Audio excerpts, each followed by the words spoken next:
Welcome to Greek for a Week.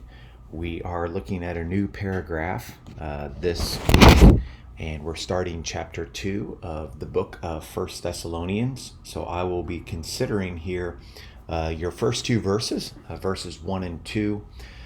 This will be a rather large paragraph, chapter 2, verses 1 through 12. I will likely break that up into a couple of paragraphs so that when we go to diagram, there isn't as much there with the text. So let me just look at verses 1 and 2 here this week and kind of get a feel for where Paul's going with this paragraph. I've titled it Paul's Example of Ministry. I think that is exactly what's taking place as Paul's providing for the Thessalonians just how he ministered to them. And I think also then that by application is a good example for us and how we also ought to minister to others. For you yourselves know, brethren, that our entrance to you was not in vain, but although we had suffered and had been mistreated in Philippi, just as you know, we had boldness in our God to speak to you the gospel of God amidst much opposition.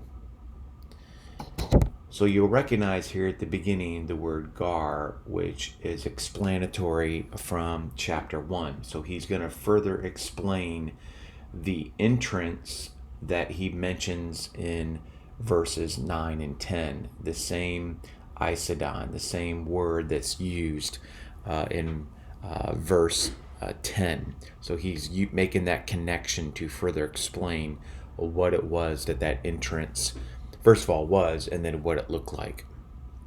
The oidate here is a second person plural, perfect active indicative of oida. And then what was it that the brethren knew? So what is it that they know? And here's the hati clause. You know, that's the content. You know that the entrance. And what was it about the entrance? It was not in vain. The giganen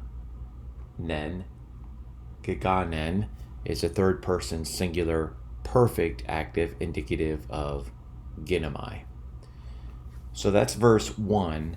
And then as we look into verse 2, we see a strong contrast. The word Allah here. That's a strong contrast, basically to say that it was not in vain, but we did have boldness to speak. This participle here, the prapathantes, okay, and the hubristhentes, both of those participles are concessive. In other words, although this happened, we were suffering and we were mistreated, although that took place, we were still bold to preach the gospel. So this one here, the prapathantes, is an aorist active participle, plural, nominative masculine of prapasko. The next one is also an aorist, but it's passive participle, plural nominative masculine of ubrizo.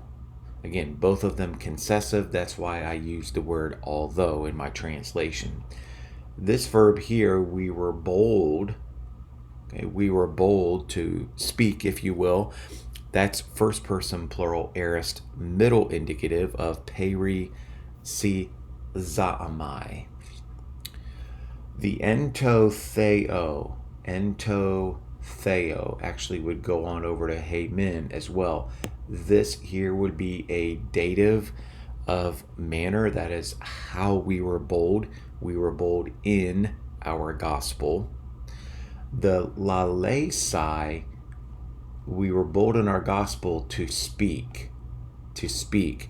That is an aorist active infinitive. Again, likely that's an infinitive of purpose. We were bold in our gospel to do what? Or for the purpose of speaking specifically the gospel of God. And then here, the en palo agoni. Here, this would be a dative of sphere that was amidst much opposition. So that's the environment in which we spoke specifically the gospel of God. So that's verses 1 and 2. That sets up a rather large paragraph of verses 2, 1 through 12. And I would contend there the speaking of the gospel is kind of our main thought moving forward. Have a great week.